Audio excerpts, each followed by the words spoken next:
Today's video is a 45 Colt showdown between a single action army and a walker.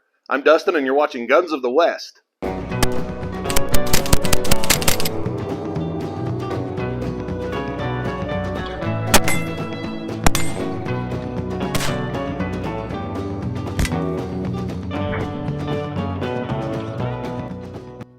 That's right, I've got here a Pieta reproduction of the Colt single action army with a 7.5-inch barrel, and also an Uberti reproduction of the Colt Walker, which has a 9-inch barrel, and this particular one is fitted with the cursed 45 Colt conversion cylinder, so I can shoot 45 Colt in both guns, and that's what we're going to do. And I want to see which one is more powerful, or would they just be the same? I am going to be using the same ammunition, just the cowboy action stuff in 250 grain bullets, and I'm going to do it over a chronograph.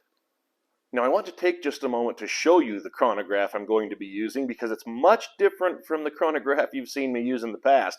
In the past you've seen me use the big one that sits on a tripod. It's got the rod sticking out of it with the sunshades. The bullet has to perfectly cross both sensors, and it works, but take a look at how compact this is. This is the entire chronograph right here, and this will just sit on the shooting bench right back with me, and the gun barrel just has to protrude out over it, and it actually uses radar to read a field out here in front of itself to see the speed of the projectile. This is actually made by FX Airguns over in Sweden. I bought it at Utah Airguns and actually bought it to use for my airguns, but I want to give it a try today on these 45 Colt loads that I'll be shooting from the single action army and the Walker. Alright, so we've got the chronograph, we've got the 2 revolvers, and we've got the ammunition. Let's head out to the range and see which one of these 2 revolvers is more powerful with that 45 Colt ammunition, and we'll even take a look at which one's more accurate. First up will be the single action army, and I'm using the cowboy load of 5 rounds to shoot a 5-shot group, and I'll do that with both guns.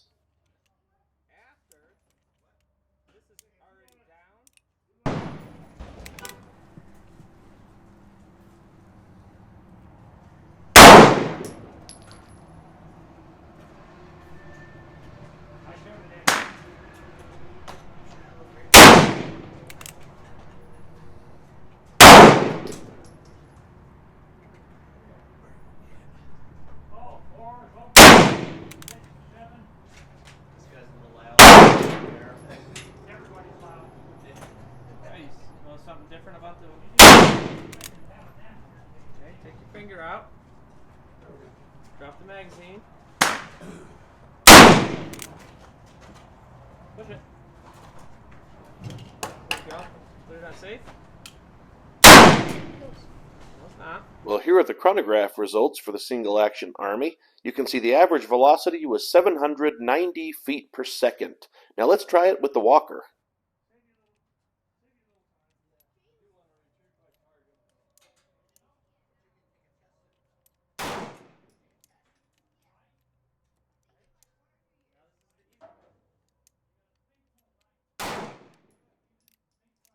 Same thing with the rifle. You're going. Right. So I'm anticipating. Right. Yeah.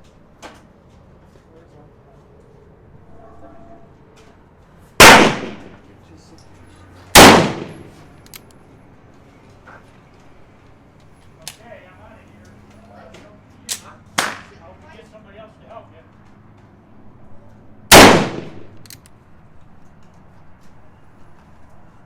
You're not going to get a consistent result.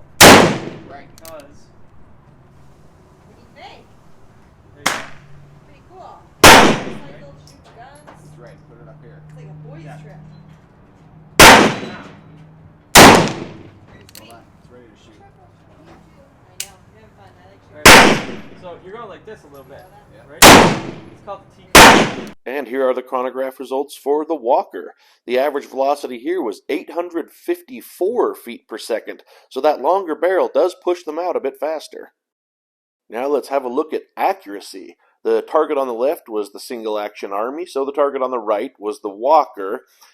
Both are not terrible groups, and they both, interestingly, have one flyer off to the right. The single action Army is a little bit tighter. Also, one thing to note is that with the single action Army, I was aiming at the bullseye, but with the Walker, I was aiming at a bullet hole that was about half an inch below the bottom edge of the target because Walkers shoot so high.